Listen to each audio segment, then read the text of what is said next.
जब संत मिलन हो जाता है तो हरि मिलन अपने आप ही हो जाता है। क्योंकि अगर हम हरि को भजते हैं, हरि हमें ज्यादा से ज्यादा, ठाकुर जी हमें ज्यादा से ज्यादा क्या देंगे? धन दे देंगे, दौलत दे देंगे, ऐश्वर्या दे देंगे, आपने जो मांगा गाड़ी दे देंगे, धन दौलत पुत्र सब दे देंगे। लेकिन अगर आपने संतों को रिझा लिया, अपने गुरुजनों को रिझा लिया, तो गुरु जी पता क्या करते हैं?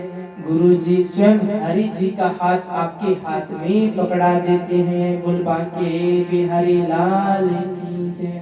तो संतों की महिमा ज्यादा है, संतों के साथ ही भगवान है। बोल बांके बिहारी लाल की। काजल लगे किरकिरो, सुरमा सहा न जाए, जिन नैनन में श्याम बसे, भला दूजा कौन समाए। जिसे तेरे दर का पता मिल गया, जिसे तेरे दर का पता मिल गया, उसे हकीकत में हरि मिल गया, उसे हकीकत में हरि मिल गया। तुम्हें, अब ठाकुर जी कह रहे हैं भगत के लिए, तुम्हें मैं बता दूं देने से पहले, तुम्हें मैं बता दूं देने से पहले, बड़ी तलब होती है पीने से पहले। मेरे यार की आंखों का नशा है प्यारा, वो गिराता बहुत है उठाने से पहले, वो गिराता बहुत है उठाने से पहले। बोल बांके बिहारी लाल की। वो उठाता बहुत है गिराने से पहले। कहने का भाव है कि भक्तों की, जितने भी भक्त हुए हैं, आप भक्तमाल चाहे भागवत उठाकर देख लीजिएगा, चाहे रामायण राम कथा को उठाकर देख लीजिएगा, हर एक भक्त के चरित्र में जरूर आपत्ति विपत्ति आई है, और आपत्ति विपत्ति के बाद ही स्वयं हरि उनको मिले हैं। इसलिए जो उनके भगत होते हैं, जो उनकी भक्ति करते हैं, भक्ति के मुख्य लक्षण होते हैं कि जिनके मन में अंदर भक्ति प्रवेश कर जाए ना, तो वो नम्रता, दीनता, सहनशीलता ही उनके गुण हैं। क्यों? कि जिन्हें तेरे दर का पता मिल गया, उन्हें हकीकत में हरि मिल गया। जिन्हें तेरे दर का पता मिल गया, उनको हकीकत में ही तुम मिल गए, हरि मिल गए। इसलिए उनके भक्तों की, जिनके मन में, देखो भक्ति कभी भी घमंड नहीं लेके आती, भक्ति कभी अभिमान नहीं लेके आती। जिसके अंदर भक्ति हो उसके अंदर अभिमान हो ही नहीं सकता। अगर उसके अंदर अभिमान है तो उसके अंदर भक्ति नहीं है। क्योंकि भक्तों के क्या लक्षण बताए मैंने? सहनशीलता। देखना कभी वृंदावन जाके, जितने भी संत रहते हैं ना, जो वैष्णव है, रसिक जन है वृंदावन के, आप उनको राधे राधे कहो तो वो हाथ जोड़कर बड़े भाव से सिर को भी झुका लेंगे, ऐसे खड़े रहते हैं, जी महाराज, बोलिए महाराज, मतलब गर्दन झुकाए रहते हैं। और उनके अंदर भक्ति होती है, जो झुकाव रहता है। क्योंकि झुकते कौन है?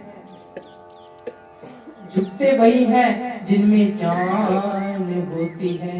अक्कड़ तो खास मुर्दे की पहचान होती है। देखो जिनमें जान होती है वही झुकते हैं, वरना अकड़ता कौन है?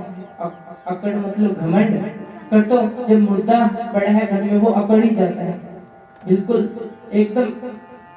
तो ऐसे ही जिसके मन में भक्ति आ जाए वह फिर दीन हो जाता है, उसको कुछ भी नहीं सूझता। वात्सल्य झुकाव, क्योंकि फलदार वृक्ष ही झुकते हैं। बोल बाके बिहारी लाल की जय। तो कहाँ लीला चल रही थी कि अब धन्ना जाट जी और उनके खेत में ठाकुर जी विराजमान हैं। अब धन्ना जाट जी संतों की सेवा में लगे हैं और ठाकुर जी अपनी मजदूरी दे रहे हैं। और देखो ध्यान से, ठाकुर जी क्यों मजदूर बने हैं धन्ने के? क्यों? क्योंकि उनके संतों की सेवा हो रही है। धन्ना उनके संतों की सेवा कर रहा है। भगवान ने कहा है कि मैं भक्तन को दास, दास मेरे मुकुटमणि। तो भगवान अपने भक्तों की लाज रखता है। क्या? परबल प्रेम के पाले पड़कर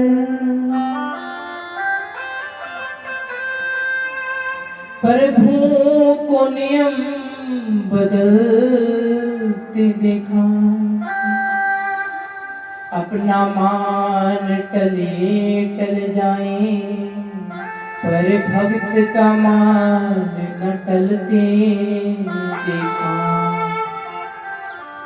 देखो उनका खुद का बेशक मान टल जाए लेकिन वो अपने भक्त का मान नहीं टलते देख सकते।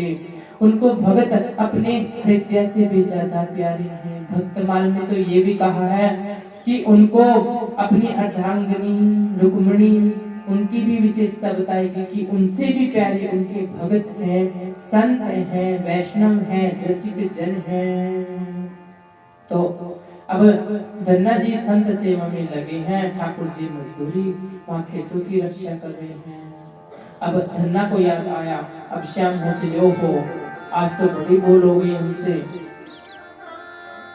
कि खेत में तो जा ही ना सका और वो तो आज भूखे ही बैठे हैं।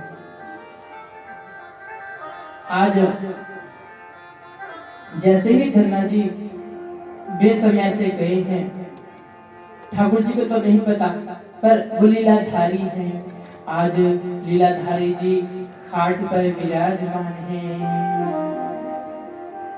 और धन्ना जी जैसे भोजन लेने आए और ठाकुर जी मजदूर जो बने हुए थे उन्होंने एक चद्दर ओढ़ रखी है और उन्होंने चद्दर हटाई तो देखा क्या, ठाकुर जी को नहीं पता कि चद्दर हटी है, लेकिन वो आज पीताम्बर रूप में है, मुकुटमणि में है और सुंदर बांसुरी है। तो मतलब भगवान अपने स्वरूप में एकदम धन्ना को जैसे स्पर्श हुआ तो ठाकुर जी अपने रूप में आ गए, फिर से मजदूर बन गए।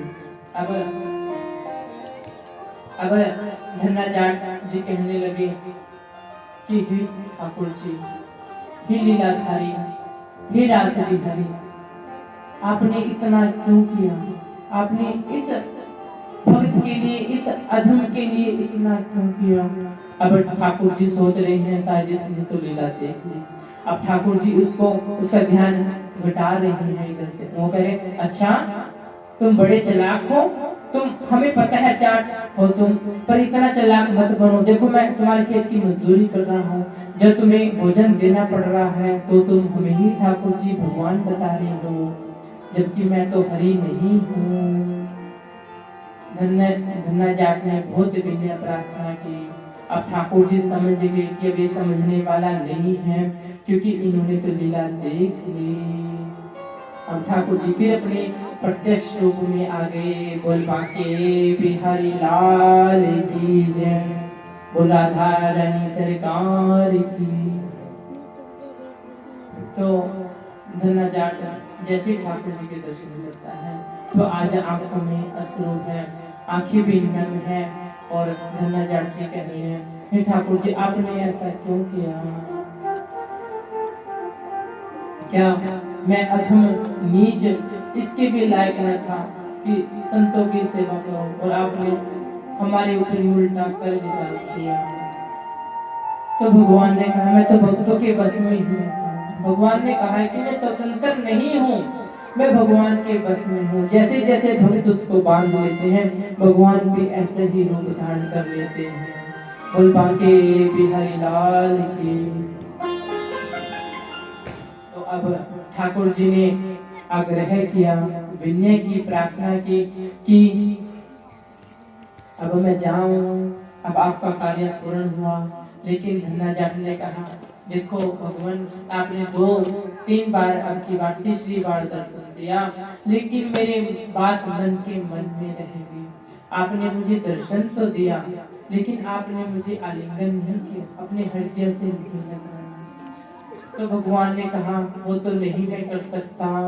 सोचो ठाकुर जी ने ऐसा क्यों कहा। तो आज धन्ना जाट ने कहा, भगवान, इसे दास से क्या गलती, क्या अपराध हुआ है जो आप ऐसा आलिंगन करने से मना कर रहे, मतलब गले नहीं लगा सकते। तो ठाकुर जी ने श्री धन्ना जाट जी से कहा कि देखो, मैं तुम्हें गले इसलिए नहीं लगा सकता क्योंकि तुम्हारी जिंदगी में कोई गुरु ही नहीं, तुमने आज तक कोई गुरु ही नहीं बनाया। बोले गुरुदेव भगवान की जय। धन्ना ने कहा,